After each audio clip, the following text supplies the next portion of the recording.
Hello everyone. In this series of Easy Text to Remember, we are going to complete fundamental rights. अभी तक हमने article 14 तक fundamental rights को cover कर लिया है, जिसमें मैंने आपको जितनी भी चीज़ें एग्जाम के लिए इंपॉर्टेंट है, रिलेवेंट है, सब कवर करा चुका हूँ with concept, with easy tricks. अब हम आर्टिकल 15 से स्टार्ट करेंगे, ठीक है, विद कंसेप्ट और विद इजी ट्रिक्स, ठीक है। बट उससे पहले आर्टिकल 21 देखो, जो राइट टू लाइफ कहता है, ठीक है। आप देखो तो याद कैसे करोगे आप। आर्टिकल 21 है, no person shall be deprived of his life और personal liberty except by the procedure establish by law. अब देखो, प्रोसीजर एस्टेब्लिश बाय लॉ ना अभी हम समझेंगे जब हम गोपालन केस और मेनका गांधी केस के बारे में डिस्कशन करेंगे। अभी बस इतना समझो कि आर्टिकल 21 जो है राइट टू लाइफ देता है आपको, जिसमें किसी व्यक्ति का आप पर्सनल लाइफ और पर्सनल लिबर्टी छीन नहीं सकते, ठीक है। राइट टू लाइफ छीन नहीं सकते, आपका मतलब स्टेट, ठीक है। तो आप कैसे याद करोगे कि if you marry at the age of 21 then you will be deprived of your right to life और personal liberty। कि किसी व्यक्ति की शादी होती है ना 21 में, तो उसकी पर्सनल लाइफ और पर्सनल लिबर्टी चली जाती है, ठीक है। ये just for the sake of remembering है गाइस, ठीक है। ऐसे करके आप याद कर सकते हो आर्टिकल 21 को, ठीक है। एट द एज ऑफ 21 में शादी होती है तो आर्टिकल 21। और देखो, राइट टू मैरिज भी ना आर्टिकल 21 में ही मिलता है आपको, ठीक है। तो ये 21 से ही आता है राइट टू मैरिज भी। तो इसी तरीके से आपको सब कुछ याद कराऊंगा मैं, कुछ भी ऐसे करके आप भूलने वाले नहीं हो। और अभी तो हम कंप्लीट डिस्कशन करेंगे ए टू जेड चीज़ें, जो भी एग्जाम के लिए इंपॉर्टेंट है ना, सब कवर हो रहा है इसके अंदर। और इसके अंदर मैं प्रीलिम्स स्पेसिफिक तैयारी और मेंस स्पेसिफिक तैयारी दोनों को साथ लेके चल रहा हूँ, ठीक है। और ऐसे ही पूरी लक्ष्मीकांत में कवर करूंगा ए टू जेड। अब तक 12 वीडियो बन चुकी है, प्ले लिस्ट बन चुकी है। अगर आपने नहीं देखा ना तो जाओ प्ले लिस्ट को एक बार देखो और उसको lecture by chapter wise complete करो, ठीक है। अभी हमारी जो है ना इजी टेक्स्ट टू रिमेंबर में इंडियन इकोनॉमी की सीरीज भी आने वाली है, ठीक है। इसे मैं जल्दी ही लॉन्च करूंगा। इसके अंदर मैं आपको रैपिड रिवीजन के साथ साथ इसे कवर कराऊंगा विद ऐसे ही जैसे मैं इंडियन पॉलिटी आपको करा रहा हूँ, ठीक है। The great Indian economic series, ठीक है। ऐसी यूट्यूब पर सीरीज कभी नहीं मिलेगी आपको, ना तो पॉलिटी की मिलेगी ना इकोनॉमी की मिलेगी। और अदर सब्जेक्ट की जब आएगी तब भी ऐसे ही होगी, सबके सब जबरदस्त सीरीज आएंगी, ठीक है, यूट्यूब पर। तो अगर आपने अभी तक प्ले लिस्ट को नहीं देखा ना, जाओ प्ले लिस्ट को देखो और इसको चैप्टर वाइज कंप्लीट करो, ठीक है। हाँ, पिछले लेक्चर में हमने आर्टिकल 361 तक करा था कि आर्टिकल 361 में इम्यूनिटीज दे रखी है प्रेसिडेंट और गवर्नर को, कि ना ही उनके पास क्रिमिनल प्रोसीडिंग होगी, ना ही वो आंसरेबल है टू एनी कोर्ट, और ना ही वो उनको हम अरेस्ट कर सकते हैं, ना प्रेसिडेंट को ना गवर्नर को। हाँ, सिविल प्रोसीडिंग हो सकती है, लेकिन 2 महीने का नोटिस देना पड़ेगा उससे पहले। जब इनको पास सिविल केस करोगे ना आप प्रेसिडेंट और गवर्नर के ऊपर, तो आपको 2 महीने का पहले से एडवांस नोटिस देना पड़ेगा, ठीक है। तभी इनके पास सिविल प्रोसीडिंग स्टार्ट होगी, क्रिमिनल तो कभी होगी भी नहीं। ये बात आपको मैंने पिछले लेक्चर में याद कराई थी। लेक्चर नहीं देखा है तो जाओ देखो, ठीक है। और ये देखो, इंडियन पॉलिटी की ना आपको क्वेश्चन बुक में मिलेगा, ठीक है, क्वेश्चन बैंक में मिलेगा। और कैसे करना यही बताऊंगा, सब कवर होगा ए टू जेड। प्रीलिम से पहले मैं सब कुछ आपको कंप्लीट करा दूंगा, ठीक है। तो टेंशन मत लो, सब कुछ कवर होगा। देखो, याद करना वेरी इंपॉर्टेंट है। क्यों? हर कोई पढ़ लेता है, हर कोई लक्ष्मीकांत को 2-3 बार पढ़ लेगा, ठीक है, समझ भी लेता है एक बार के लिए, लेकिन याद नहीं रख पाता। इसलिए बोल रहा हूँ, याद करना बहुत इंपॉर्टेंट है। जिसको याद रहेगा वही एग्जाम में स्कोर कर पाएगा, ठीक है। तो ये आपको टेलीग्राम चैनल पे मिल जाएगा, टेलीग्राम चैनल ज्वाइन कर लो। अगली सीरीज जो भी नई वीडियो आएगी सब आपको इन्फॉर्मेशन मिलती रहती है। और अभी हम चलते हैं अपनी लक्ष्मीकांत की बुक के ऊपर। और इसमें बता दूं मैं आपको कि करना क्या है आपको। जब भी आप वीडियो देख रहे हो ना, तो जो भी मैं न्यूमेरिक्स लिख रहा हूँ, शॉर्ट फॉर्म लिख रहा हूँ ना, आपको अपनी बुक के अंदर साथ साथ लिखते जाना है, ताकि आप जब रिवाइज करो, जब मेरी वीडियो देखो ना, तो आपका ये रिवीजन फास्ट हो जाए और आपके माइंड में ये बैठ जाए चीज़ें, और कभी आप भूलो ना, ठीक है। तो इसी तरीके से आपको सब कुछ लिखते जाना है अपनी बुक के अंदर लक्ष्मीकांत की, ठीक है। तो अभी हम स्टार्ट करते हैं अपना लेक्चर, अपना सीरीज को स्टार्ट करते हैं। और आर्टिकल 15 से स्टार्ट करेंगे और इसको कंप्लीट करेंगे आगे तक, ठीक है। आर्टिकल 15 और आर्टिकल 16 इन दोनों को भी याद करते हैं, कंसेप्चुअली क्लियर करूंगा आगे, ठीक है। अभी सिर्फ याद करते हैं। आर्टिकल 15 क्या है? तो आर्टिकल 15 है, प्रोहिबिट्स करता है डिस्क्रिमिनेशन को on grounds of only of R R C S P. तो आर से यहाँ पर है रेस, रिलीजियन, सी से कास्ट, और एस से सेक्स, और बी से प्लेस ऑफ बर्थ और रेजिडेंस। अब थोड़े से समझो, प्लेस ऑफ बर्थ का मतलब यह है कि आप जहां पर जन्म लिए, ठीक है। और रेजिडेंस क्या है? तो इन दोनों में फर्क है। जरूरी नहीं है कि आपका जहाँ जन्म हुआ है, ठीक है, वहीं आप इस समय रह रहे हो। रेजिडेंस का मतलब ये है कि आपका डोमिसाइल क्या है, आप प्रेजेंट में इस समय कहाँ रह रहे हैं, और इन फ्यूचर में आप 10-15 सालों के लिए कहाँ रहोगे, ठीक है, ये होता है डोमिसाइल, ठीक है। अब देखो आर्टिकल 16 क्या है, तो आर्टिकल 16 डिस्क्रिमिनेशन को ही प्रोहिबिट करता है, लेकिन किस में करता है, फॉर द एम्प्लॉयमेंट और office on the grounds of only R C S B plus descent. अभी डेसेंट क्या है, चीज क्या भला है, तो डेसेंट ये है कि भैया आप इंडियन ओरिजिन के हो, किस ओरिजिन से हो, आप इंडिया के थे शुरुआत से, ठीक है, या फिर आप यूरोप के थे फिर इंडिया में आए फिर सिटीजन बने, ये होता है डेसेंट, ठीक है, कि डेसेंट के अकॉर्डिंगली आपका साथ डिस्क्रिमिनेशन नहीं होगा। अभी इसको कंसेप्चुअली क्लियर करेंगे, बस इसको याद रखो R R C S B, कि R R C S B का आपको यूज करना है आर्टिकल 15 और आर्टिकल 16 के लिए, पर इसके अंदर आपको डेसेंट ऐड कर देना है, ठीक है। ऐसे करके आपको आर्टिकल 15 और 16 याद करेगा। अब देखो आर्टिकल 29 बी, इसे भी याद करो, अभी थोड़ा समझो। अभी क्यों बोल रहा हूं आर्टिकल 15 में ये ओवरलैप करेगा थोड़ा, ठीक है, कैसे करेगा बताऊंगा अभी। आर्टिकल 29 बी क्या है, तो आर्टिकल 29 बी है कि no citizen shall be denied admission into any educational institution, ये ध्यान रखो, एनी एजुकेशनल इंस्टीट्यूशन, ठीक है, मेंटेन्ड बाय द स्टेट और receiving aid out of funds on the grounds of only of R R C L, और R R देखो वही है रेस और रिलीजन, और सी से कास्ट, और यहाँ पर एल से यहाँ पर क्या है, तो एल से यहाँ पर है लैंग्वेज, ठीक है। बस ये ऐड हो गया कि भैया लैंग्वेज, कास्ट, रिलीजियन और रेस, इसके अकॉर्डिंगली इसके ऊपर इन ग्राउंड्स के ऊपर स्टेट जो है डिस्क्रिमिनेशन नहीं करेगी, ठीक है। किसी भी एजुकेशन इंस्टीट्यूशन के अंदर अगर एडमिशन लेना है किसी के सिटीजन को, तो इन ग्राउंड के ऊपर उसके साथ क्या होगा, नहीं डिस्क्रिमिनेशन नहीं होगा, ठीक है। अब बाहर ध्यान रखना किन एजुकेशन इंस्टीट्यूशन की बात कर रहे हैं, तो ये बात कर रहे हैं जो स्टेट रन है या फिर स्टेट उनको फंड देती है, ठीक है। अब देखो ये मैं क्यों बोल रहा हूँ, अभी आर्टिकल 15 में यही हम डिस्कस करेंगे। आर्टिकल 15 देखो, इसके अंदर ना कुछ हमने एक्सेप्शन डाले हैं जिससे स्टेट जो है ना डिस्क्रिमिनेशन कर सके for the upliftment of women and CSC, ठीक है। अब देखो अब आप बोलोगे कि भैया डिस्क्रिमिनेशन करना तो फंडामेंटल राइट्स का वॉलेशन हुआ, लेकिन देखो गाइस हिस्टोरिकली ना वुमेन्स के साथ और सोशली और एजुकेशनल बैकवर्ड क्लासेस के साथ ना बहुत गलत हुआ है। अब पूछो कैसे, देखो वुमेन्स के साथ एक हमारा जो माइंड था जो हिस्टोरिकली था, क्योंकि मैं पास्ट की बात कर रहा हूँ अभी की बात नहीं कर रहा, पुराने ज़मानों की बात कर रहा हूँ, प्राचीन काल की, कि हमने क्या करा वुमेन्स को हमने घर में रखा, इनको पढ़ाया लिखाया नहीं।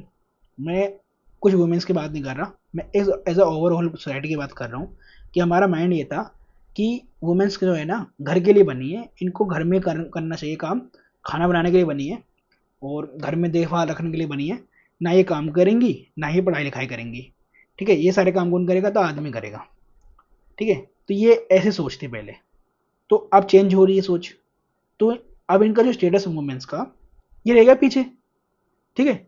अब ये एजुकेशनली पीछे रह गए और इनका जो सोसाइटी के अंदर जो स्टेटस रहा वो मेन से कम हो गया, आदमियों से रह गया कम। तो इनके अपलिफ्टमेंट के लिए हम क्या करेंगे, अब इनको हम रिजर्वेशन देंगे, कोटा देंगे, ताकि ये आदमी के बराबर आ सके, ठीक है, जहाँ पे इक्वालिटी एस्टेब्लिश हो सके, ठीक है। अब ऐसे ही देखो ओबीसी ग्रुप है, S C S T group है, ठीक है, ये कास्ट है, अब इनके साथ भी हिस्टोरिकली गलत हो रहा है। अब क्या हुआ, देखो इनके साथ हमने सोसाइटी के अंदर भेदभाव करा, डिस्क्रिमिनेशन करा, कि भैया आपके मंदिर भी अलग होंगे, आपका पानी का टैंक भी अलग होगा, ठीक है, हम जहाँ से जाएंगे आप वहाँ से नहीं जाओगे, ऐसा डिस्क्रिमिनेशन होता था पहले, सोचो, है ना। आप हमसे बात नहीं कर सकते, जो एस सी एस टी से ओबीसी से बिलोंग करते हैं वो आप डायरेक्ट सीधे मुंह से आप बात नहीं कर सकते हमसे, ठीक है। आप मतलब इनका हमने सोसाइटी के अंदर स्टेटस बहुत नीचे कर दिया, ठीक है। तो ये हिस्टोरिकल जो रॉन्ग हो रहा था इसको करेक्ट करने के लिए अब स्टेट क्या करेगी, इनको प्रमोट करेगी, इनको एजुकेशन बैकग्राउंड के अंदर इनको अपलिफ्टमेंट करेगी। कैसे करेगी, भैया स्कूल के अंदर कॉलेजेस के अंदर, ठीक है, जॉब्स में गवर्नमेंट जॉब्स के अंदर हम इनको क्या देंगे, रिजर्वेशन देंगे, कोटा देंगे, ताकि इनकी जो है ना जो इनका जो कंट्रीब्यूशन है भर सके सोसाइटी के अंदर, ये भी सोसाइटी के अंदर काम करें, ठीक है, इनकी इनकी इनका जो स्टेटस है ये अपलिफ्टमेंट हो सके, ठीक है। आगे समझ में बात, तो अब इसे याद करोगे कि वुमेन इन CSC के अंदर हम डिस्क्रिमिनेशन कर सकती है स्टेट। अब एक बात और समझो, आर्टिकल 243D और आर्टिकल 243T, इसके अंदर हमने 33% रिजर्वेशन दिया वुमेन्स को इन पंचायत एंड म्यूनिसिपैलिटीज। अब देखो पंचायत और म्यूनिसिपैलिटीज क्या है, देखो इनके अंदर ना हमने क्या कर दिया कि भैया 33% हमें रिजर्वेशन दे दिया कि इसके अंदर सिर्फ वुमेन्स ही चुनाव लड़ेंगी, वुमेन्स ही एलिजिबल हैं, ठीक है, इन सीट्स के ऊपर। अब एग्जाम्पल ले लो 100 सीट्स के ऊपर इलेक्शन होना है, तो इसके अंदर हमने 33% जो है वुमेन्स के लिए रिजर्व कर दिया सीट, ठीक है, कि इनके ऊपर सिर्फ वुमेन्स इलेक्शन लड़ेंगी, वुमेन्स ही चुनाव लड़ सकेंगी, ठीक है, आदमी नहीं। अब चिल्ड्रन के लिए हमने क्या करा, अब बच्चे हैं, अब उनके लिए हमने आर्टिकल 21A में राइट टू एलिमेंट्री एजुकेशन डाल दिया, ठीक है। राइट टू एलिमेंट्री एजुकेशन क्या है, अब देखो एक स्पेसिफिक लेवल तक ना जो एजुकेशन है वो सबको मिलनी ही चाहिए, ठीक है। अब एलिमेंट्री एजुकेशन की डेफिनेशन नहीं है हमारे पास कि हमने क्लास 5th को क्लास 8th को बोला एलिमेंट्री एजुकेशन, लेकिन गवर्नमेंट जो है इसके अंदर राइट टू एजुकेशन एक्ट के अंदर हमने सबको, जितने भी बच्चे हैं सबको फ्री एजुकेशन प्रोवाइड करी है, ठीक है। वो क्या है, आर्टिकल 21A हमारा फंडामेंटल राइट्स है, right to elementary education. Article 45 जो है वो DPSP में आता है, जो कि इससे ही रिलेटेड है, जो मैं आपको DPSP वाले चैप्टर में पढ़ाऊंगा इसके बाद, ठीक है, उसमें समझाऊंगा भी इसको और थोड़ा। अभी हम इस पर फोकस करते हैं। अब देखो OBC SC ST, अब इनके लिए हमने क्या करा, हम लेकर 93rd कॉन्स्टिट्यूशन अमेंडमेंट एक्ट 2005। अब उसके अंदर हमने 27% रिजर्वेशन दे दिया in public institution for OBCs, ठीक है। मंडल कमीशन के बारे में पढ़ाऊंगा अभी इतना समझो कि हमने 27% रिजर्वेशन दे दिया। यस, UPSC के अंदर भी है इनके पास रिजर्वेशन, और स्टेट BCS एग्जाम में और अदर गवर्नमेंट एग्जाम्स के अंदर भी 27% रिजर्वेशन OBC को हमने दे रखा है। अब EWS क्या है, अब देखो जरूरी तो नहीं है ना कि गरीब लोग हैं वो सिर्फ इन्हीं कम्युनिटी से हों, इन्हीं कास्ट से हों, अपर कास्ट से भी हो सकते हैं ना गरीब लोग, तो हैं भी। तो इकोनॉमिकली जो वीकर हैं वो चाहे अपर कास्ट के चाहे लोअर कास्ट को उनको भी कोटा मिले, इसलिए हमने AWS लेकर आए, इकोनॉमिकली वीकर सेक्शन। अब इसके अंदर हम कास्ट नहीं देखेंगे, सिर्फ इतना देखेंगे कि वो इकोनॉमिकली वीकर सेक्शन है, तो उनको हमने 10% रिजर्वेशन दे दिया, ठीक है। आगे समझ इजी है। अब आगे बढ़ते हैं। 103rd कॉन्स्टिट्यूशन अमेंडमेंट एक्ट 2019 से 10% रिजर्वेशन मिलेगा AWS कैटेगरी वालों को, ठीक है। अब इसको याद कैसे करोगे, तो 3 लेटर्स होते हैं AWS के अंदर, तो 103rd कॉन्स्टिट्यूशन अमेंडमेंट एक्ट। अब एक बात हो गाइस, कौन कौन से आर्टिकल इसके अंदर ऐड होंगे जब हम 10% रिजर्वेशन देंगे AWS कैटेगरी को, तो आर्टिकल 15 में चेंजेस आएंगे और आर्टिकल 16 में आएंगे, और उनके क्लॉज 6 के अंदर आएगा, ठीक है। रिजर्वेशन मिलेगा AWS कैटेगरी को एजुकेशन इंस्टीट्यूशन के अंदर। अब एजुकेशन इंस्टीट्यूशन का मतलब क्या है, स्कूल हो गए, कॉलेजेस हो गए, इनके अंदर हम इनको सीट्स कोटा प्रोवाइड करेंगे, ठीक है, AWS कैटेगरी वालों को। अब आर्टिकल 16(6) में क्या मिलेगा, मतलब क्लॉज 6 के अंदर क्या मिलेगा, रिजर्वेशन मिलेगा इन अपॉइंटमेंट्स। अपॉइंटमेंट्स का मतलब क्या हुआ यहाँ पर, तो गवर्नमेंट जॉब हो गए, ठीक है। गवर्नमेंट जॉब्स के अंदर अपॉइंटमेंट्स के अंदर AWS कैटेगरी वालों को भी रिजर्वेशन मिलेगा, ठीक है। अब इनको याद कैसे करोगे, देखो ये 6 जो है ना मल्टीपल होता है किसका, 3 का, और 9 भी मल्टीपल होता है 3 का, तो 2019 में आया, और आर्टिकल 15 क्लॉज 6 और आर्टिकल 16 क्लॉज 6 के अंदर हमने इंसर्ट किया, ठीक है, रिजर्वेशन की बात, ठीक है। तो ऐसे करके आप याद कर सकते हो। आप किनको बोलोगे कि AWS कैटेगरी के अंदर आते हैं, वो पहली बात तो वो रिजर्व कैटेगरी में नहीं आते हो, ठीक है, मतलब जनरल कास्ट में हो, ठीक है। अब क्राइटेरिया क्या है ये भी देख लो कि उनके पास 5 एकड़ से नीचे की जमीन होनी चाहिए एग्रीकल्चर लैंड, ठीक है। 200 स्क्वायर यार्ड से नीचे का रेजिडेंशियल प्लॉट होना चाहिए नोटिफाइड म्यूनिसिपैलिटी नोटिफाइड एरिया के अंदर। 1000 स्क्वायर फीट से नीचे का फ्लैट होना चाहिए, अगर इनसे ऊपर का होगा तो AWS कैटेगरी में नहीं आएंगे। प्लस जो ग्रोस एनुअल इनकम है ना वो 8 लाख से कम होनी चाहिए, जो फैमिली इनकम है उनकी वो 8 लाख से कम होनी चाहिए ईयरली। प्लस गाइस सिबलिंग्स जो होते हैं, ठीक है, अगर वो 18 ईयर से कम के हैं तब वो फैमिली के अंदर इंक्लूड होंगे, अगर उससे ऊपर है तो फैमिली के अंदर वो इंक्लूड नहीं होंगे, ठीक है। ये सारे जो क्राइटेरिया हैं वो हैं AWS क्राइटेरिया AWS के लिए। प्लस अदर कंडीशन भी प्रिस्क्राइब कर सकती है स्टेट गवर्नमेंट अगर उनको करना है तो, ठीक है। आर्टिकल 16, देखो आर्टिकल 16 में ना कुछ एक्सेप्शंस हैं, इसके अंदर पार्लियामेंट जो प्रिस्क्राइब कर सकती है सर्टेन कंडीशंस को फॉर सर्टेन एम्प्लॉयमेंट और अपॉइंटमेंट्स। ये ध्यान रखना, सर्टेन लिखा हुआ है यहाँ पर। तो कौन कौन से जो कंडीशंस को प्रिस्क्राइब कर सकती है, तो ये है RRR, ठीक है, RRR मूवी भी है, ठीक है। तो आर से यहाँ पर क्या है, रेजिडेंस, और आर से क्या है यहाँ पर फिर रिलीजियस इंस्टीट्यूशन, फिर आर से रिजर्वेशन। हम तीनों के ऊपर जो है ना बात कर चुके हैं, ठीक है। अब यहाँ रिजर्वेशन हमने दिया 10%, ठीक है, ईडब्ल्यूएस को। बैकवर्ड क्लासेस को भी रिजर्वेशन दिया, ठीक है, अगर वो एजुकेटली रिप्रेजेंटेड नहीं है तो, ठीक है। रिलीजियस इंस्टीट्यूशंस को भी हमने रिजर्वेशन दिया है, ठीक है, और उसके अंदर ही बात करेंगे अभी आगे हम, ठीक है। रेजिडेंस के बिहाफ पर भी हम जॉब्स देते हैं, ठीक है, डोमिसाइल के बिहाफ पर भी, ठीक है। अभी इनके बारे में आगे डिस्कशन और होगा, ठीक है। बस अब यहाँ पर याद करो कि ट्रिपल आर है, याद करने का तरीका एक्सेप्शंस ऑफ आर्टिकल 16, ठीक है। अब देखो आर्टिकल 340 के अंदर ना हमने ओबीसी के अंदर क्या लेकर आए, हम लेकर आए कमीशन, ठीक है, जो इन्वेस्टिगेट करेगा condition of socially and educationally backward classes का। अब देखो हमने ना रिजर्वेशन तो दे दिया, अब रिजर्वेशन हमने बात करी कि हम ओबीसी को देंगे, ठीक है। अब ओबीसी के अंदर कौन कौन सी कास्ट आएगी, ये भी तो देखा जाए भाई, बहुत सारी कास्ट है ओबीसी के अंदर। तो किन कास्ट को ओबीसी के अंदर रिजर्वेशन मिलनी चाहिए, ये कौन डिसाइड करेगा, तो हम कमीशन अपॉइंटमेंट करेंगे, गवर्नमेंट कमीशन अपॉइंट करेगी, वो कमीशन देखेगी ये सारे कास्ट जो हैं सोशली और एजुकेशनली के बैकवर्ड हैं, तो हम इनको रिजर्वेशन देंगे। फिर इसके अंदर हमने बाद में क्रीमी लेयर और नॉन क्रीमी लेयर को भी ऐड करा, ठीक है। अभी बता देता हूँ क्रीमी लेयर और नॉन क्रीमी लेयर होता क्या है। तो क्रीमी लेयर होता है जिनकी 8 लाख से ऊपर की इनकम है एनुअली, और जो इनके 8 लाख से कम है वो आ गए नॉन क्रीमी लेयर में, ठीक है, वो क्रीमी में नहीं आए। अभी इसके अंदर हम इंदिरा साहनी केस के अंदर में पढ़ेंगे, ठीक है। तो आर्टिकल 340 है ओबीसी के लिए, कैसे याद रखोगे, देखो जीरो आता है 340 में, तो जीरो से वो आ गया ओबीसी, ठीक है। कमीशन अपॉइंट करेगी गवर्नमेंट, जो इन्वेस्टिगेट करेगी socially and educationally backward classes को, ठीक है। 102nd कॉन्स्टिट्यूशन अमेंडमेंट एक्ट 2018 में हमने कॉन्स्टिट्यूशनल स्टेटस दे दिया एनसीबीसी को। एनसीबीसी यहाँ पर क्या है, तो national commission for backward classes. अब ये ध्यान रखो, ये national commission of backward classes जब बनी थी, ये उस टाइम पे स्टेचुटरी बॉडी थी by an act of parliament के थ्रू, ठीक है। और कब आई थी, ये आई थी 1993 में, ठीक है। अब ये क्या है, कॉन्स्टिट्यूशनल बॉडी है। अब कौन से कॉन्स्टिट्यूशन अमेंडमेंट एक्ट में आ रही है, तो 102nd, याद कैसे करोगे, बैकवर्ड क्लासेस, तो बैकवर्ड क्लासेस में 2 लेटर होते हैं, तो 102nd कब आया, 2018 में आया, ठीक है।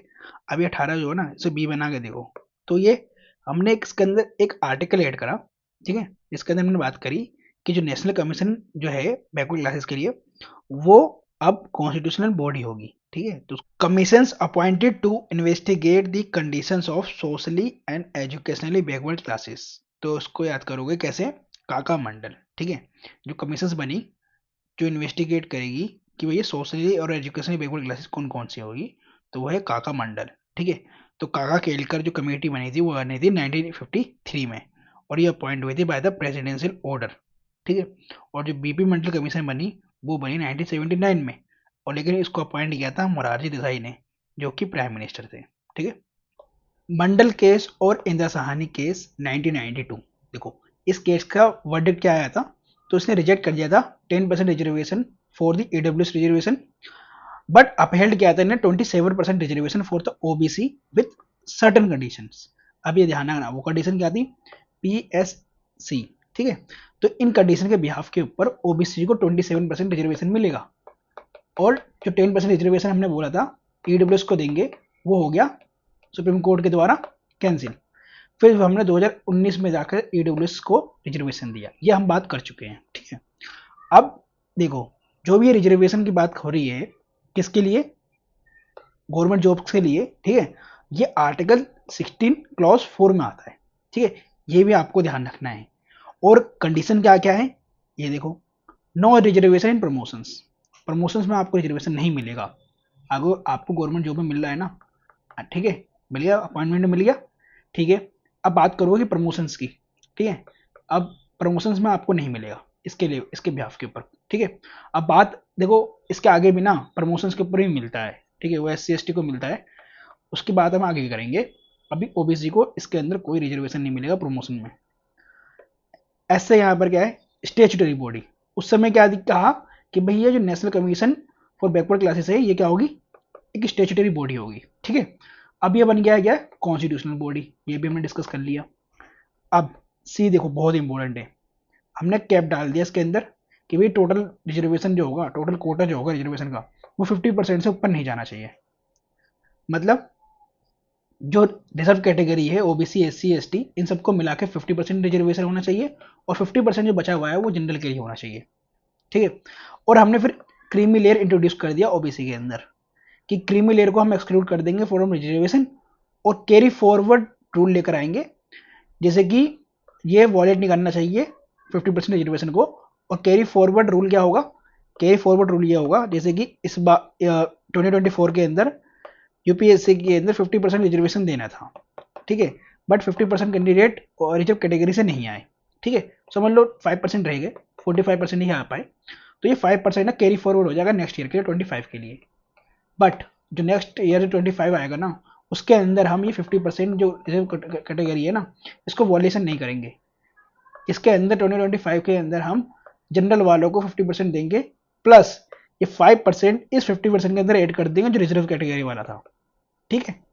आगे समझ में, अगर नहीं आया ना समझ में, कमेंट करना, मैं समझा दूंगा अलग से, ठीक है। अभी हम याद कर रहे हैं कि भैया पीएससी कंडीशन को ऐड करा गया, और ये आपके मेंस में काम आएगा, ठीक। नागाराज वर्सेस यूनियन ऑफ इंडिया 2006।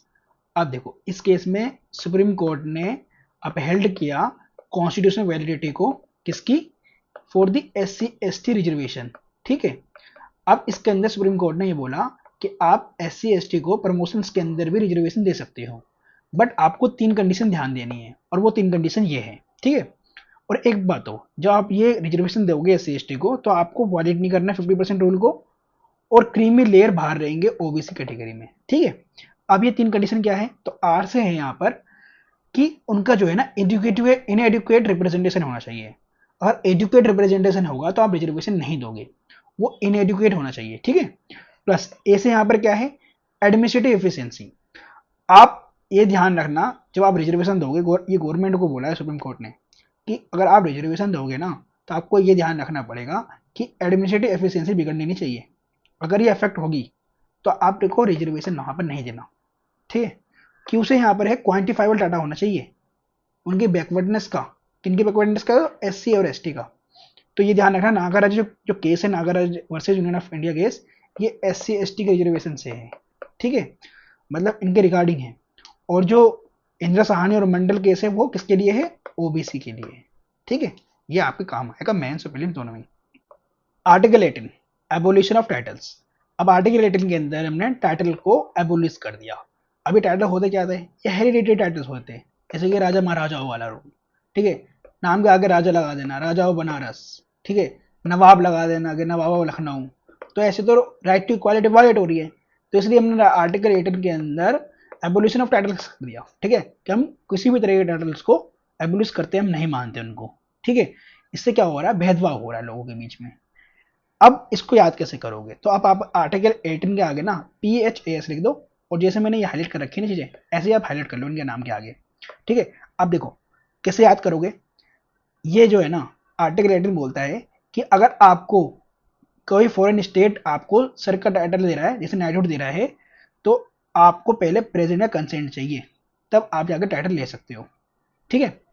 अब एक बात और, ये प्रोहिबिट करता है हेरिडिटरी टाइटल्स को, ये हमने बात कर ली।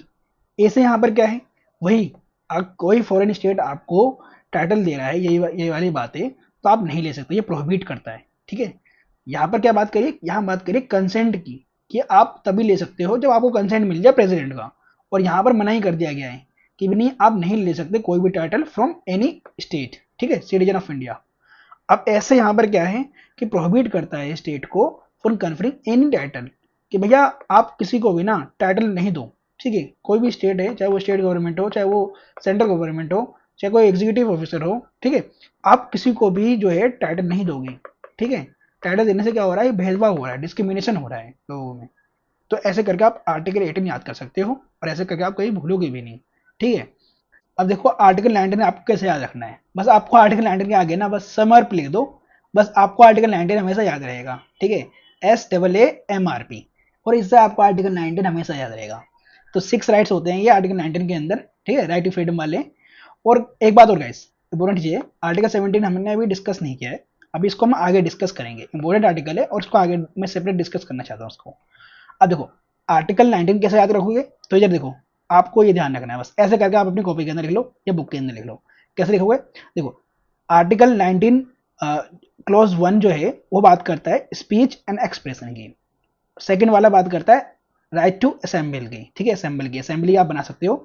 अब आर्टिकल 19 क्लॉज 3 बात करता है एसोसिएशन की, आप एसोसिएशन बना सकते हो, बट उसके अंदर आपको ये राइट नहीं है कि आप राइट टू स्ट्राइक करो, ठीक है। कोई एसोसिएशन है आपकी किसी कंपनी के अंदर, किसी फैक्ट्री के अंदर, तो उस एसोसिएशन को ये राइट नहीं होगा कि आप राइट टू स्ट्राइक करो, ठीक है, ये हम नहीं देते, ठीक है। राइट टू अगर स्ट्राइक दे दिया तो हर कोई राइट टू स्ट्राइक करने लगेगा और फैक्ट्री ऐसे तो बंद हो जाएगी, कोई काम ही नहीं होगा, ठीक है। तो इसलिए राइट टू स्ट्राइक हम देते नहीं है। प्लस हम मूवमेंट देते हैं 19 क्लॉज 4 के अंदर, हम रेजिडेंस का भी देते हैं कि आप कहीं रह सकते हो, जहां आपका मन है वहां रह सकते हो आप, ठीक है। अब आर्टिकल्स जो 19 क्लॉज 6 है उसके अंदर हम राइट टू प्रोफेशन भी देते हैं। अब इस प्रोफेशन के अंदर ना कुछ रीजनेबल रिस्ट्रिक्शंस हैं और कुछ कंडीशंस हैं, वो भी ध्यान रखने हैं आपको, अभी आगे बताऊंगा। बस आर्टिकल 19 अभी याद करो, देखो 6 राइट्स हैं और ऐसे करके आप याद कर सकते हो, speech and expression, assembly, association, but right to strike नहीं है, मूवमेंट है, रेजिडेंस है और प्रोफेशन है, ठीक है। आर्टिकल 19 से 22 याद करने का कितना अच्छा तरीका है, ऐसे करके आप आर्टिकल राइट टू फ्रीडम वाले याद कर सकते हो जो 19 से लेके 22 तक है आपके पास। तो आर्टिकल 19 हमने डिस्कस कर लिया कि राइट टू फ्रीडम है, इसमें समर राइट्स की बात कर रहे हैं हम, 6 राइट्स हैं यहाँ पर। आर्टिकल 20 है कन्विक्शन ऑफ ऑफेंसेस, ठीक है। देखो आर्टिकल 20 है तो 20 आता है ना लास्ट में, जीरो से ऑफेंसेस कर सकते हो आप। 21 है right to life and liberty, ये हमने बात कर ली है। 21 ए भी बात करी है, राइट टू एलिमेंट्री एजुकेशन। 22 है हमारा अरेस्ट एंड डिटेंशन, ठीक है। अभी और हमें याद करेंगे, इसको आगे समझेंगे। अभी देखो राइट टू फ्रीडम आप ऐसे करके F8 से याद कर सकते हो। आर्टिकल 19 में हमने समर राइट्स की बात करी थी। अब ये समर राइट्स किसके खिलाफ आप केस कर सकते हो, किसके खिलाफ आपको ये मिलता है, ठीक है, किसके अगेंस्ट आप केस कर सकते हो। तो ये ऐसे यहाँ पर स्टेट एक्शन, ठीक है, एसएससी के खिलाफ कर सकते हो, तो ऐसे यहाँ पर है स्टेट एक्शन। आप किसी प्राइवेट इंडिविजुअल के खिलाफ नहीं कर सकते केस आर्टिकल 19 के अंदर। फिर ऐसे यहाँ पर share holders of a company, but not to legal person. Legal person मैंने बताया था आपको कि कंपनीज होते हैं और कॉर्पोरेशन होते हैं, लेकिन इनके अंदर आप इनके ऊपर आप केस नहीं कर सकते आर्टिकल 19 के अंदर, कि आपका ये वॉयलेशन कर रहा है आर्टिकल 19 का, तो आप इनके ऊपर केस कर सकते हो। इनके शेयर होल्डर्स के ऊपर कर सकते हो आप, ठीक है। सी से यहाँ पर यह है कि अवेलेबल टू सिटीजन हैं ये राइट्स, नॉट टू फॉरनर्स। हमने बात करेगी द आर्टिकल 15, 16, 19, 29 एंड 30, ये एक्सक्लूसिवली अवेलेबल हैं सिटीजन्स को, ना कि फॉरनर्स को। ये सिटीजन्स के पास ही हैं ओनली राइट्स, ठीक है। देखो गाइस ये मेंस के आपके वैल्यू एडिशन में काम आएगा, फ्रीडम ऑफ स्पीच के इंट्रोडक्शन लिखने के लिए, ठीक है। तो आप ये लाइन पढ़ लेना, ठीक है, और इसको लिख लो एक अपनी नोटबुक के अंदर या बुक के अंदर, आप साइड में लिख लो इसे, ठीक है। देखो पास्ता राइट्स जो है ना, ये और मिलते हैं आपको आर्टिकल 19 के अंदर, ठीक है। पास्ता खाने को मिलता है आपको आर्टिकल 19 के अंदर। वो क्या है, देखो प्रेस के पास ना कोई स्पेशल आर्टिकल नहीं है कि इनके पास freedom of speech and expression है, वो आर्टिकल 19 से ही उनको मिलता है, ठीक है। प्रोपेगेट करना one's view as well as other, ये भी आर्टिकल 19 से मिलता है। पिकेटिंग करना, सरकार के खिलाफ बोलना, डिमोस्ट्रेट करना, ये भी आपको आर्टिकल 19 से मिलता है, लेकिन राइट टू स्ट्राइक नहीं है आपके पास। ए से यहाँ पर क्या है, अगेंस्ट बंद, ठीक है, अगेंस्ट बीटीसी, ठीक है। तो बीटीसी से आप कह सकते हो कि बंद है, ठीक है, अगेंस्ट बंद के खिलाफ आप बोल सकते हो, है ना। टैपिंग नहीं होगी आपकी टेलीफोन का, ये आपके पास राइट है ना। किसी न्यूज़पेपर की सेंसरशिप ऐसे गवर्नमेंट नहीं कर सकती बिना वैलिड रीजन के। ऐसे यहाँ पर क्या है कि आपके पास राइट टू साइलेंस है, आप चुप रह सकते हो। आपके पास कोई क्रिमिनल केस हुआ है, ठीक है, तो आपके पास चुप रहने का अधिकार है, राइट टू साइलेंस है, ठीक है। अब ये जो चुप रहने का अधिकार जो है ना साइलेंस का, ये आपको सिविल केस में नहीं मिलता, ये भी ध्यान रखना। टी से यहाँ पर क्या है, टेलीकास्ट, ठीक है, कि आपके पास टेलीकास्ट करने का राइट है। ए से यहाँ पर क्या है, तो advertisements no activities of the government, आप ऐसा एडवर्टीजमेंट कर सकते हो जिसके अंदर गवर्नमेंट की एक्टिविटीज के बारे में बताया गया हो, ठीक है। अब देखो गाइस स्टेट जो है ना इम्पोज कर सकता है रीजनेबल रेस्ट्रिक्शंस को in the exercise of freedom of speech and expression में। तो इसको याद कैसे करोगे आप, एक तो स्टेट कर सकती है, अगर स्टेट के ऊपर कुछ खतरा आएगा तो वो है सिस। और एक्सटर्नल मतलब एक्सटर्नल है कि आपके फ्रेंडली रिलेशन है किसी फॉरेन स्टेट के साथ और उसको कुछ थ्रेट है तब कर सकती है। इंटरनल का मतलब देश के अंदर कुछ ऐसा हो रहा है और उसके खिलाफ आप कुछ कर रहे हो तब कर सकती है। और कोर्ट, कोर्ट कैसे, जैसे कंटेम्प्ट ऑफ कोर्ट है, इंसाइटमेंट टू ऑफेंस है, डेफेमेशन है, तो यहाँ पर रीजनेबल रिस्ट्रिक्शन डाल सकती है स्टेट। और आपके freedom of speech and expression आप उसको एक्सरसाइज नहीं कर सकते। ठीक है। पीएम यहाँ पर ये ध्यान रखना, पब्लिक ऑर्डर और मोरालिटी एंड डिसेंसी, ये बहुत इंपॉर्टेंट है, ये बहुत सारे आर्टिकल्स के अंदर रीजनेबल रिस्ट्रिक्शन के अंदर आएगा। ठीक है, तो ये ध्यान रखना है आपको। और इससे यहाँ पर क्या है कि भैया सोवरेनिटी और इंटीग्रिटी और सिक्योरिटी ऑफ इंडिया का अगर कुछ थ्रेट होगा तो आपके फंडामेंटल जो राइट है freedom of speech and expression ये चले जाएंगे। ठीक है, यहाँ पर स्टेट रीजनेबल रिस्ट्रिक्शन इम्पोज कर सकता है। तो ऐसे करके आपको याद रखना है इनको। ठीक है, ये आपके मेंस में काम आएगा। ठीक, अब देखो ये है ना आपके मेंस में काम आएगा, ये सारी लाइनें जो लिखी बैठी हैं। ठीक है, तो इसे एक बार पढ़ लो आप। ठीक है, आपके ये लक्ष्मीकांत में भी लिखा हुआ है। ठीक है, कि freedom of assembly under article 19 clause second में सिटीजन्स के पास राइट टू असेंबल है पीसफुली विदाउट एनी आर्म्स। ठीक है, it includes right to hold PDP, PDP से यहाँ पर क्या है public meetings, demonstration and take out processions. तो ठीक है, ये सब है ना आपके मेंस में लिखने में काम आएगा। और ये लाइन है आपको ऐसे लिख लोगे ना तो याद भी रहेंगी, पीडीपी, ठीक है, एयूसी, ओटीबी, तो ऐसे करके आप लिख लो अपनी कॉपी के अंदर या अपने लक्ष्मीकांत के अंदर बुक के अंदर, ताकि आपको ये चीज़ें याद रहें। अब देखो most of fundamental rights have this reasonable restrictions. और मैंने बताया था ना ये पब्लिक ऑर्डर और मोरालिटी, तो देखो बहुत सारे राइट्स के अंदर ऐसा रीजनेबल रेस्ट्रिक्शन बनेंगे ये, तो मैंने पहले बताया था आपको ये दोनों चीज़ें। तो most of the fundamental rights have these reasonable restrictions, तो इसे याद रखो, POMH और SI। ठीक है, सोवरेनिटी इंटीग्रिटी ऑफ इंडिया ये भी बनेगा। भैया सोवरेनिटी और इंटीग्रिटी ऑफ इंडिया के खिलाफ कुछ आप खिलाफ बोलोगे, कुछ भी करोगे तो आपके जो हैं फंडामेंटल राइट्स वहाँ पर क्या हो जाएंगे, रेस्ट्रिक्ट हो जाएंगे। और protection of interest of public.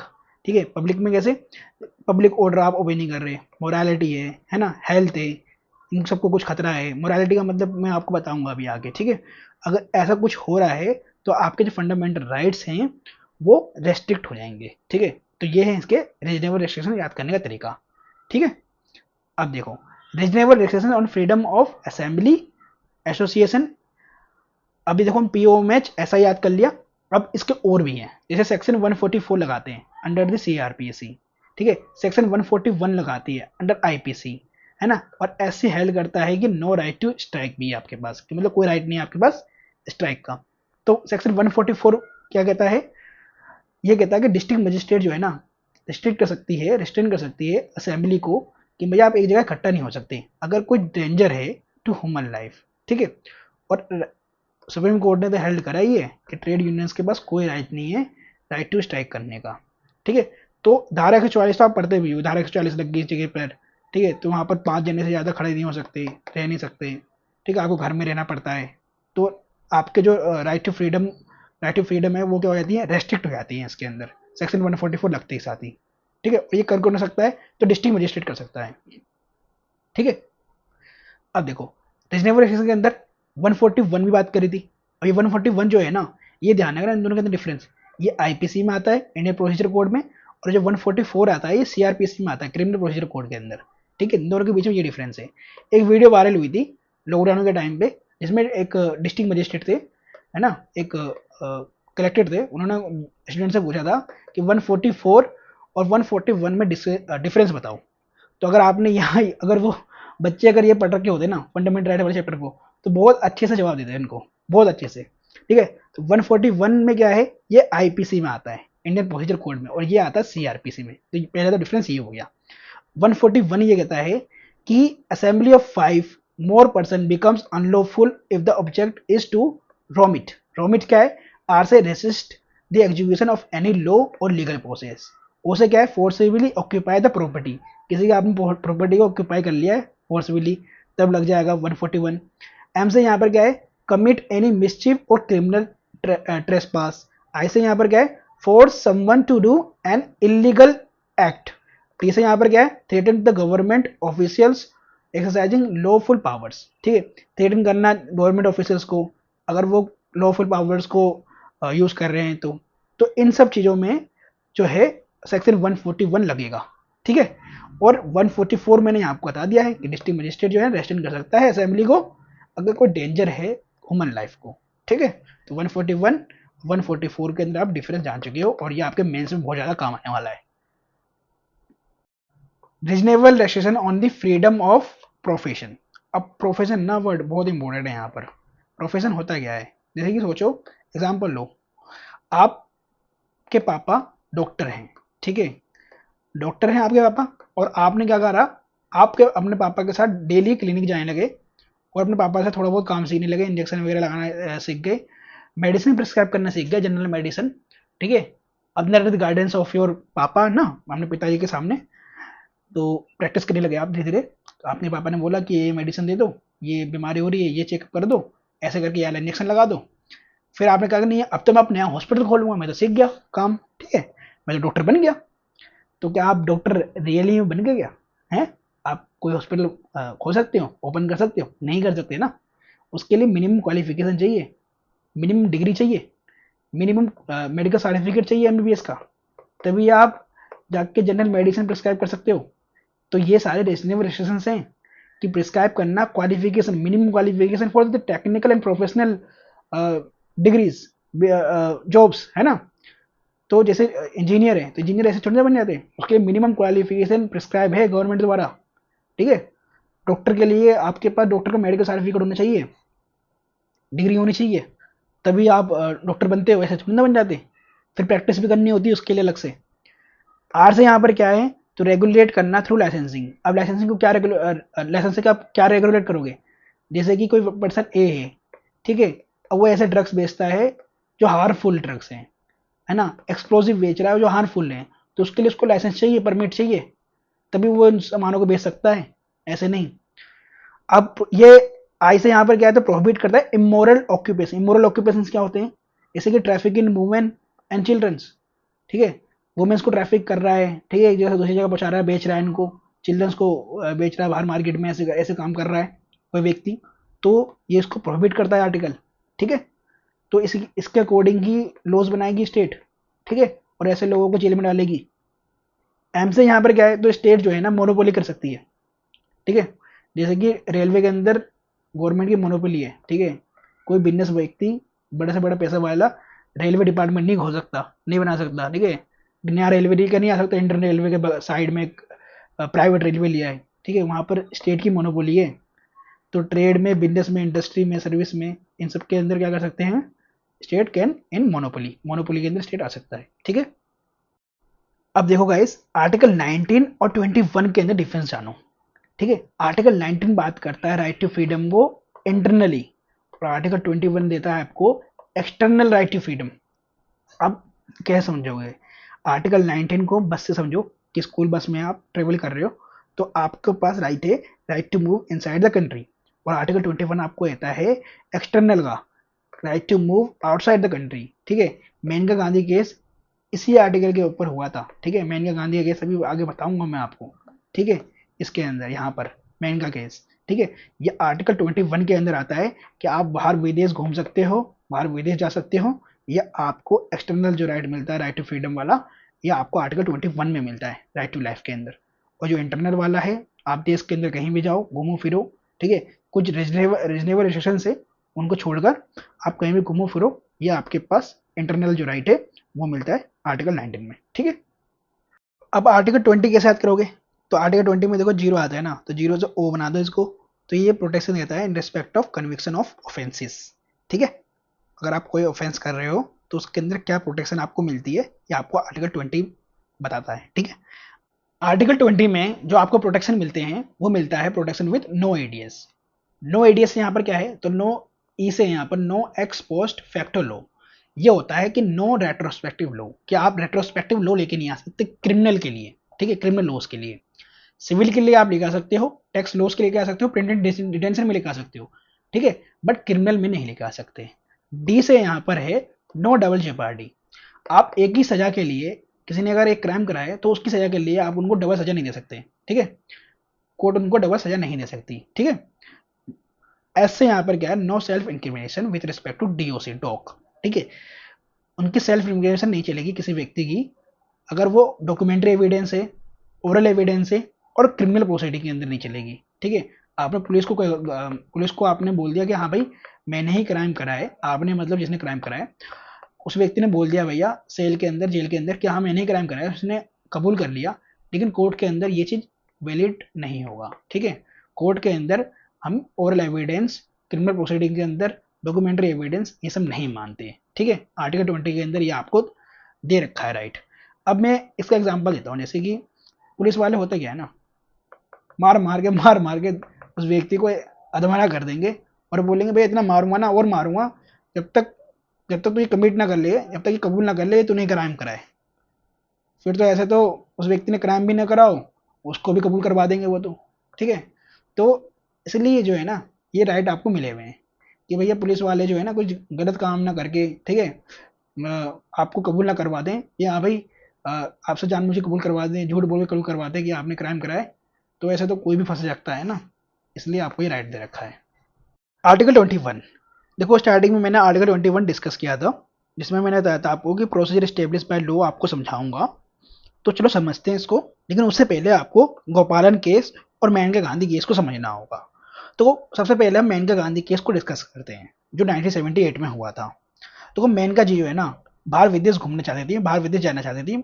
ठीक है, तो ये एयरपोर्ट गई, और एयरपोर्ट गई ना तो उनको सिक्योरिटी फोर्सेस ने रोक दिया और बोला आप बाहर नहीं जा सकते। जब उन्होंने पूछा आप मुझे वैलिड रीजन बताओ, ठीक है, मैं बाहर क्यों नहीं जा सकती, बाहर विदेश क्यों नहीं जा सकती, तो उनको नहीं बताया गया, उनको रोक दिया गया, इनका पासपोर्ट जब्त कर लिया गया। ठीक है, तो ये कोर्ट जाती हैं, सुप्रीम कोर्ट जाती हैं, और आर्टिकल 21 में जो उनको राइट टू लाइफ मिला है ना, इसके अकॉर्डिंग ये केस डालती हैं स्टेट के ऊपर।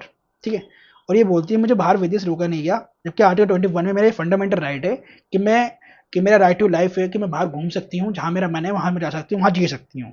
ठीक है, तो कोर्ट ने बोला हाँ जी बिल्कुल जा सकते हो, आर्टिकल 21 में राइट टू लाइफ है आपके पास। ठीक है, तो स्टेट से पूछा गया कि भाई इनको क्यों रोका गया, तो स्टेट के पास कोई रीजन नहीं था।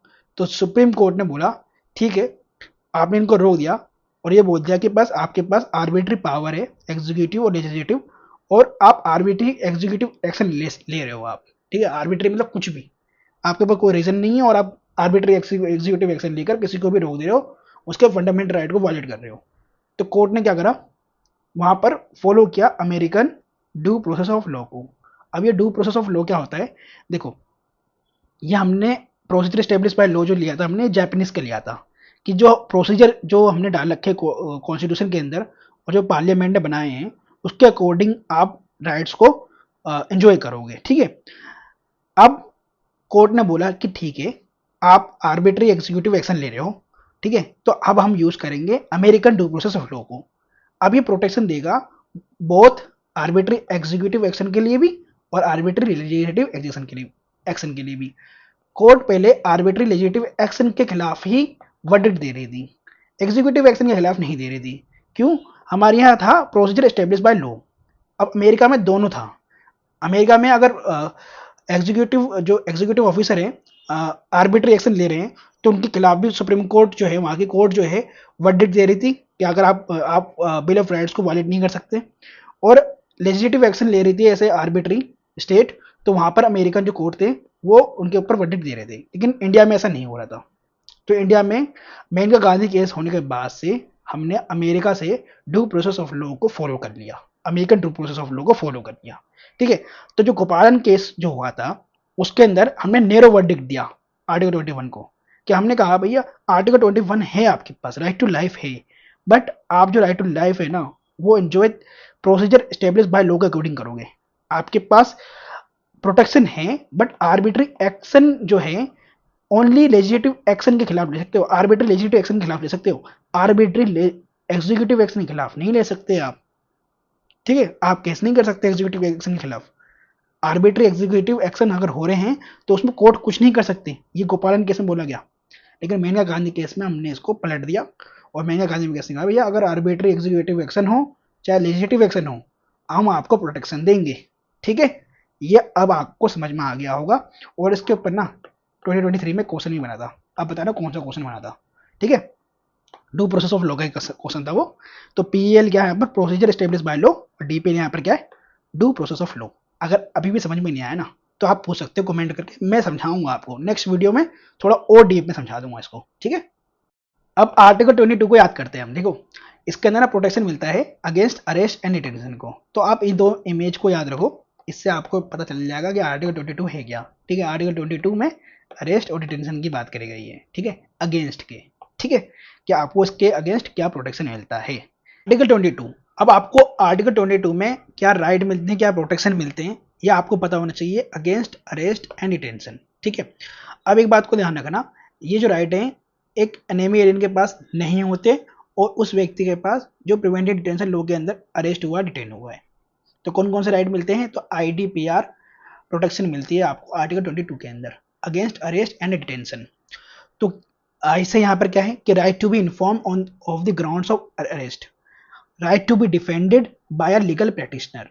अगर अरेस्ट करा गया है तो आपको ये बताया जाएगा कि किस ग्राउंड के ऊपर अरेस्ट करा गया है, और आपके पास राइट है कि आप वकील हायर करके आप बेल प्राप्त कर सकते हो। ठीक है, right to be produce before a magistrate within 24 hours excluding journeying time.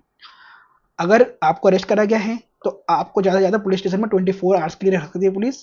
ठीक है, फिर उसके बाद आपको मजिस्ट्रेट के सामने पेश किया जाएगा, और उसके अंदर यहाँ पर जो है ना टाइम, जर्नी टाइम, इसको एक्सक्लूड करते हैं। ठीक है, कि 24 आवर्स के अंदर आपको मजिस्ट्रेट के पास पेश करना है, बट इसके अंदर जर्नी टाइम जो है इंक्लूड नहीं होगा आपको, मतलब जिस व्यक्ति ने क्राइम करा, जिसको अरेस्ट करा गया है। ठीक है, right to be release after 24 hours unless the magistrate authorise further detention. अगर अगर 24 आवर्स के लिए आपको पुलिस ने अरेस्ट किया, ठीक है, पेश भी कर दिया मजिस्ट्रेट के सामने, और जब तक मजिस्ट्रेट जो है ऑथराइज नहीं करता कि भैया आप इनको आगे आगे के लिए जेल में रख सकते हो, ठीक है, अगर इनको बेल मिल जाती है तो वो तो वहीं पे उनको बेल मिल जाएगी, उनको रिलीज कर दिया जाएगा। अब देखो आर्टिकल 22 के अंदर ना जो भी व्यक्ति अरेस्ट हुए, डिटेन हुए ऑर्डिनरी लॉ के अंदर, वो कवर नहीं होते सीआईडी के अंदर। अब सीआईडी यहाँ पर क्या है, जैसे कि कोर्ट ऑर्डर्स, सिविल अरेस्ट, ऐसे income tax failure, deportation of an alien, तो इसके अंदर आपको आर्टिकल 22 के अंदर प्रोटेक्शन नहीं मिलेगी। अगर कोर्ट का ऑर्डर है, सिविल अरेस्ट हुआ है आपको, इनकम टैक्स आपने भरा नहीं, ठीक है, किसी एरिया को रिपोर्ट करना है, तो उसके लिए आर्टिकल 22 में आपके पास जो राइट होते हैं, प्रोटेक्शन होते हैं, वो नहीं मिलते। ठीक है, अब देखो किसी पर्सन को अरेस्ट करा गया है, डिटेन करा गया है अंडर प्रिवेंटिव डिटेंशन लॉ, तो उसके साथ हम क्या प्रोसीजर को फॉलो करेंगे, तो उसको याद करने का तरीका 3A को। 3 से यहाँ पर क्या है कि उस पर्सन को हम 3 मंथ्स तक ही डिटेन कर सकते हैं। ठीक है, अगर उसके आगे एक्सटेंड करना है डिटेंशन को, तो एडवाइजरी बोर्ड बैठने की, और वो रिपोर्ट बताएगी कि सफिशिएंट कोज है या नहीं उसको डिटेन करने का 3 महीने से ज़्यादा। ठीक है, जिसे यहाँ पर क्या है, grounds of detention should be communicated, जिसको अरेस्ट करा गया है उसको कम से कम बताया जाए कि किस ग्राउंड के ऊपर उसको डिटेन कर रखा है। ठीक है, हाँ फैक्ट को जरूरी नहीं है बताया जाए, डिस्क्लोज करा जाए। ओ से यहाँ पर क्या है, अपॉर्चुनिटी टू मेक रिप्रेजेंटेशन, उसके को अपॉर्चुनिटी दी जाए कि भाई वो एक अपना लॉयर हायर करे, रिप्रेजेंटेशन हो उसका बोलने के लिए। और एक बात और गाइस, फिल्म्स के ऊपर ना एक क्वेश्चन बनता है कि प्रिवेंटिव डिटेंशन लॉ के ऊपर ना कौन लॉ बनाएगी, तो पार्लियामेंट और स्टेट रजिस्टर दोनों ही लॉ बना सकती है प्रिवेंटिव डिटेंशन के लिए। ठीक है, अब देखो आर्टिकल 23 और 24 जो है वो राइट अगेंस्ट एक्सप्लॉइटेशन में आते हैं। ठीक है, तो इसको याद करो, आर्टिकल 23 जो है प्रोहिबिट करता है traffic in human beings and force labour, ठीक है, जिसको हम बेकार भी बोलते हैं। और आर्टिकल 24 होता है prohibition of employment to children in factories, जो कि हम चाइल्ड लेबर ही बोलते हैं इसे। ठीक है, तो आर्टिकल 23 बेकार के लिए है और आर्टिकल 24 चाइल्ड लेबर के लिए, तो ऐसे करके आपको याद रखना है। आर्टिकल 24 तक फंडामेंटल राइट्स हम विद कंसेप्ट सब कुछ याद कर चुके हैं, डिस्कस कर चुके हैं। आर्टिकल 25 से हम नेक्स्ट वीडियो के अंदर स्टार्ट करेंगे और फंडामेंटल राइट चैप्टर को फिनिश करेंगे। ठीक है गाइस, अगले लेक्चर में मिलते हैं।